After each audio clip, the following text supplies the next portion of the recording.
Saudara Alfian Tanjung tergugat kasus ujaran kebencian terhadap Gerakan Pemuda Ansor dan Banser menyampaikan permintaan maaf. Pernyataan maaf ini disampaikan Alfian Tanjung dalam keterangan pers bersama pengurus Gerakan Pemuda Ansor. Tak hanya menyampaikan maaf terkait pernyataannya yang mengaitkan GP Ansor dan Banser dengan PKI, Alfian Tanjung berjanji tidak akan mengulangi perbuatannya. Alfian juga menyebut organisasi pemuda di bawah NU sebagai benteng umat Islam. Tentu bahasa yang paling fair, yang paling sportif, ya saya tidak akan melakukan pernyataan yang bisa menjadi multitafsir ya, atau disalahpahami atau mungkin saya salah menyatakan sesuatu.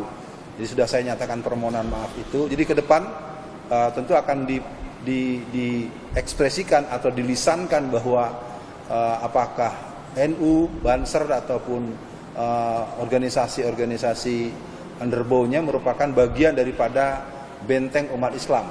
Saya pikir bentuknya adalah hal yang telah dialamatkan sebagai bentuk kekeliruan yang dipersoalkan secara hukum ini tidak boleh lagi terulang baik oleh saya sendiri maupun orang lain. Karena pemuda NU, Angkatan Muda NU adalah orang yang paling berani dan militan dalam menghadapi gerakan PKI. Jadi dari saya mungkin ke depan akan bisa lebih semangat, karena nanti kalau saya ada yang ganggu, saya akan lapor ke sini nih, ini saya diganggu nih sama pemuda PKI ini. Al-Ustaz Baca Tanjung, tentu saja sebagai sesama muslim, sebagai sesama warga bangsa Indonesia, atas permintaan maaf ini tentu kita juga menerima permintaan maaf karena kita ingin sesungguhnya kehidupan yang tetap rukun, tetap damai, apalagi kita ini disatukan oleh satu pandangan keagamaan yang sama, ya. Tidak satu bangsa yang sama, sehingga Islam sebagaimana disebut di dalam ayat yang dibacakan oleh sahabat Al-Ustaz Alfian Tanjung tadi, menjadi dasar bagi kita untuk melakukan perjanjian perdamaian. Alfian Tanjung adalah tergugat dalam kasus ujaran kebencian yang diajukan oleh Gerakan Pemuda Ansor. Sidang mediasi sempat dilakukan di Pengadilan Negeri Tangerang, Banten. Ujaran kebencian disampaikan Alfian Tanjung dalam pidatonya yang mengaitkan GP Ansor dengan PKI.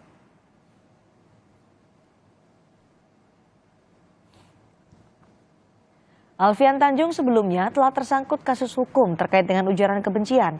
Mahkamah Agung telah menghukum Alfian Tanjung 2 tahun penjara atas ujaran kebencian dari tweet yang mengaitkan PDI Perjuangan dengan PKI.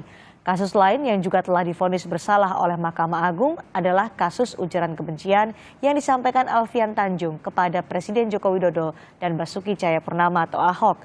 Laporan kasus ini sebelum disampaikan pada polisi 26 Februari 2017. Informasi terkini dari permintaan maaf yang disampaikan Alfian Tanjung pada Gerakan Pemuda Ansor akan disampaikan jurnalis Kompas TV, Cindy Permadi. Cindy, apakah permintaan maaf ini adalah inisiatif dari Alfian Tanjung setelah adanya gugatan dilayangkan kepada dirinya? Ya, inisiatif dari siapa ini nanti akan dapat kita tanyakan langsung ke GP Ansor, tapi memang kalau melihat perjalanannya sendiri sudah ada 1 sidang dan 2 mediasi yang berlangsung. Ini juga sebenarnya menjadi salah satu rekomendasi dari hakim pada saat itu untuk agar kedua belah pihak, tergugat dan juga penggugat, atau dalam hal ini adalah LBH, PPGP Ansor dan juga Alfian Tanjung melakukan pertemuan di luar sidang untuk mencari jalan perdamaian. Bersama saya sudah ada Sekjen PPGP Ansor, Pak Abdul Rahman. Selamat sore, Pak. Assalamualaikum. Waalaikumsalam. Pak, mungkin boleh ditegaskan lagi Pak, ini untuk perdamaian yang kali ini ditempuh antara dengan GP Ansor dan juga dari Alfian Tanjung, ini sebenarnya inisiatif dari siapa Pak? Tentu kalau inisiatif meminta perdamaian tentu dari tergugat ya, karena pasti lebih rasional seperti itu. Jadi mereka yang mengajukan permohonan untuk perdamaian atas kasus yang terjadi. Pak, ini kan juga sebenarnya sudah cukup lama ya, dari bulan Juni kalau tidak salah, dari pertama kali dari LBH PPGP Ansor mengajukan somasi, kemudian akhirnya diputuskan untuk jalan perdamaian. Artinya sikap dari GP Ansor sendiri, proses hukum di stop?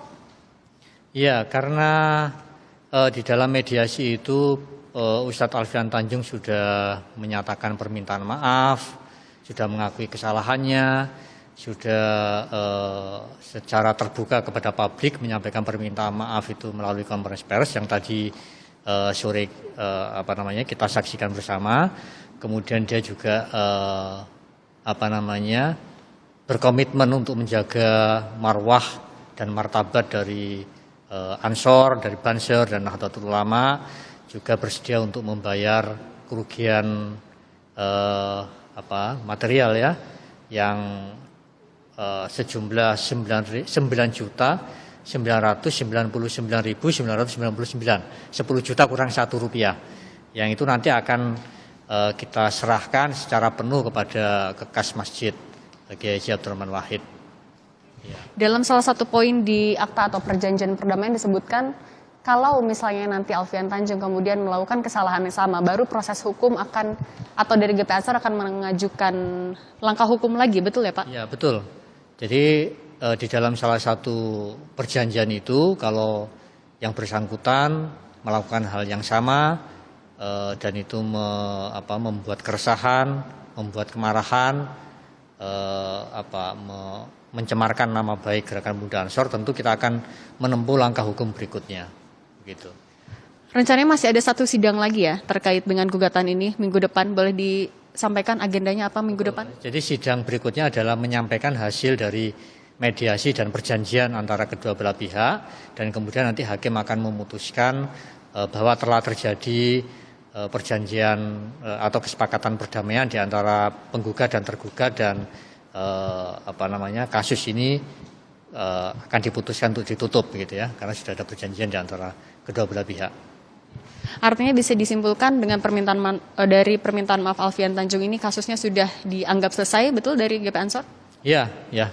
Karena beliau sudah mengakui kesalahannya, kekeliruannya, beliau sudah meminta maaf kepada publik dan sudah setuju dengan permintaan kita dalam perjanjian perdamaian itu. Semuanya sudah dipenuhi dan beliau sudah tanda tangan di atas materai begitu ya, yang saya kira dokumennya ini yang akan kita perlihatkan atau kita serahkan kepada Pengadilan Negeri Tangerang.